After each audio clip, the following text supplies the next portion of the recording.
कुलदीप बिश्नोई द्वारा आदमपुर सीट से त्यागपत्र देने के बाद एक बार फिर से उपचुनाव की लकीर खींच दी है और उपचुनाव 2 नवंबर को होना तय हुआ है। इसी पर हम आगे जानते हैं क्या कुछ रहेगी रूपरेखा, क्योंकि कुलदीप बिश्नोई पहले कांग्रेस में थे और कांग्रेस छोड़कर आप बीजेपी में आए हैं और सदियों से ये विधानसभा सीट जो है कांग्रेस के खाते में जाती रही है और कांग्रेस के खाते से ही यहाँ मुख्यमंत्री तक बने हैं। तो अब जाकर क्या बीजेपी में जाने के बाद कुलदीप बिश्नोई के बेटे भव्य बिश्नोई को इसमें सफलता मिलेगी या नहीं? सर, हम आपका पंजाब केसरी में स्वागत करते हैं। धन्यवाद जी। सर, मैं ये जानना चाहता हूँ किस तरह से रहेगा चुनाव, जो आदमपुर का उपचुनाव हो रहा है उसमें किस तरह से बीजेपी देख रही है अब इस चीज़ में? देखिए, इसमें तो कोई कहने की ज़रूरत नहीं है। आदमपुर हम बड़े आराम से जीत रहे हैं और बीजेपी का मुकाबला किसी उससे नहीं है, दल से। और भव्य बिश्नोई को भारतीय जनता पार्टी ने टिकट दी है और मैं समझता हूँ कि उसमें बहुत ज़्यादा जोर लगाने की ज़रूरत नहीं है, वो सीट तो जीती हुई है। तो जिस तरह से मानते हैं कि कांग्रेस का गढ़ रहा है, भजन लाल चुनाव लड़ा, उनके बेटे ने चुनाव लड़ा, यहाँ तक कि भजन लाल मुख्यमंत्री भी उसी सीट से बन के आए, कि कांग्रेस की टिकट पर बन के आए। कांग्रेस का पलड़ा वहाँ भारी रहता है हमेशा, बीजेपी ने कभी वहाँ जीत हासिल नहीं की है। अब जैसे कुलदीप बिश्नोई बीजेपी में गए हैं, तो क्या कुलदीप बिश्नोई की मार्फत वहाँ जीत दर्ज कराने की बात कर रहे हैं या पर बीजेपी की तरफ? देखिए, पहली बात तो ये गलत है कि भाई कांग्रेस जीतती आई है। वहाँ व्यक्ति का प्रभाव हमेशा रहा है और व्यक्तिगत लोग जीत के आए हैं। अब वो ठप्पा चाहे कांग्रेस का लगा ले, लेकिन मुझे नहीं लगता कि वहाँ कोई कांग्रेस का अब जनाधार है। वहाँ तो केवल और केवल भजनलाल जी का था। अब भजनलाल जी के बाद कुलदीप बिश्नोई ने वहाँ अपना बनाया है वर्चस्व और आज उनके बेटे को टिकट मिली है भारतीय जनता पार्टी से और 100% 100% निश्चित जीत है भारतीय जनता पार्टी। तो आप किस तरह से देखते हैं इसको, कि किस तरह से चुनाव प्रचार है, क्या कुछ रणनीति की जा रही है? क्योंकि अभी कांग्रेस ने अपना उम्मीदवार तो तय नहीं किया है। देखिए, हमारे कार्यकर्ताओं का नीचे तक संगठन बना हुआ है और भारतीय जनता पार्टी के पास इतने कार्यकर्ताओं की लंबी चेन है, अगर जहाँ भी उतारेंगे वहाँ अपना रिजल्ट दे देते हैं।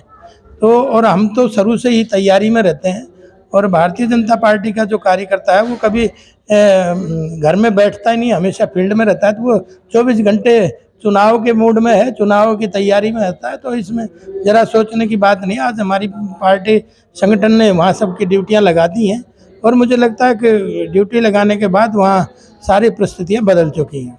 तो कांग्रेस को टिकट देने में इतनी देरी क्यों हो रही है? क्या उनके पास उम्मीदवार नहीं है, कि एक उम्मीदवार वही था जो उनको जिता सकता था या उनके टिकट का दावेदार रह सकता था, उनके लिए चुनाव लड़ सकता था? अब वो बात उनकी रही नहीं है कि वो सब बीजेपी में आ गए हैं। तो क्या ये माना जाए? निश्चित तौर पे यही है, जैसे मैंने कहा कि वहाँ कांग्रेस की टिकट वो नहीं था। वहाँ व्यक्तिगत उनके काम करे हुए थे भजनलाल जी के, उनके ऊपर वो जीत के आते थे। वो कांग्रेस का ठप्पा जरूर था, लेकिन वहाँ व्यक्तिगत उनने जो काम किए थे उसके आधार पे जीत के आते थे। और आप कह रहे हो कांग्रेस के पास कैंडिडेट नहीं है, कैंडिडेट होता तो आपके सामने आ जाता। इतनी देरी क्यों? इसका मतलब कहीं ना कहीं तो गुणा भाग घटा चल रही है। तो एक बात सामने ये भी आ रही है कि बीजेपी कहती थी कि चुनाव में जो वंशवाद या जातिवाद या किसी तरह के भाई भतीजावाद नहीं किए जाएंगे, लेकिन कुलदीप बिश्नोई, पहले भजन लाल, फिर कुलदीप बिश्नोई, या भव्य बिश्नोई। नहीं, यहाँ कहाँ परिवारवाद है? यहाँ तो उनका लड़का लड़ रहा है, कोई कुलदीप थोड़ी लड़ रहा है। दोनों को थोड़ी लड़ा रहे हैं हम तो भव्य बिश्नोई जी को लड़ा रहे हैं। यहाँ कहाँ परिवारवाद आ तो गया? कुलदीप बिश्नोई ने इस्तीफा दिया, उसके बाद टिकट मिल गई भव्य बिश्नोई को। नहीं, परिवारवाद की जी आप कैसे संज्ञा दे रहे हैं, मेरी समझ में नहीं आ रही। क्योंकि परिवारवाद हमारे यहाँ दो व्यक्ति चुनाव नहीं लड़ सकते एक परिवार से। वो तो कह सकते हो आप परिवारवाद। यहाँ तो एक कोई टिकट मिलती है, आपने देखा भी होगा।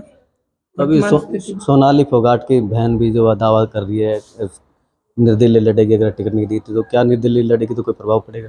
देखिए, अब तो फैसला हो चुका है। सोनाली फोगाट की जो बहन की बात कर रहे हो, हमारे यहाँ सब कार्यकर्ता टिकट की रेस में रहते हैं। तो सबका लेवल है चुनाव लड़ने का, लेकिन जब चुनाव की घोषणा हो जाती है और टिकट का वितरण हो जाता है तो सब इकट्ठे होकर ये काम करते हैं। क्योंकि अब रेस नहीं है, अब तो सबका सहयोग है और सब साथ लग रहे हैं। क्या उनके लड़ने से प्रभाव पड़ेगा? नहीं, वो लड़ेंगी नहीं, और लड़ेंगी तो क्या प्रभाव पड़ना है? क्योंकि तब भी जो सोनाली जी भी आपने देखा भारतीय जनता पार्टी के टिकट से लड़ी थी, तो वो भारतीय जनता पार्टी के वोट थे। अब मुझे नहीं लगता वो लड़ेगी। ये तो पता नहीं कौन भूमिका बना रहा है।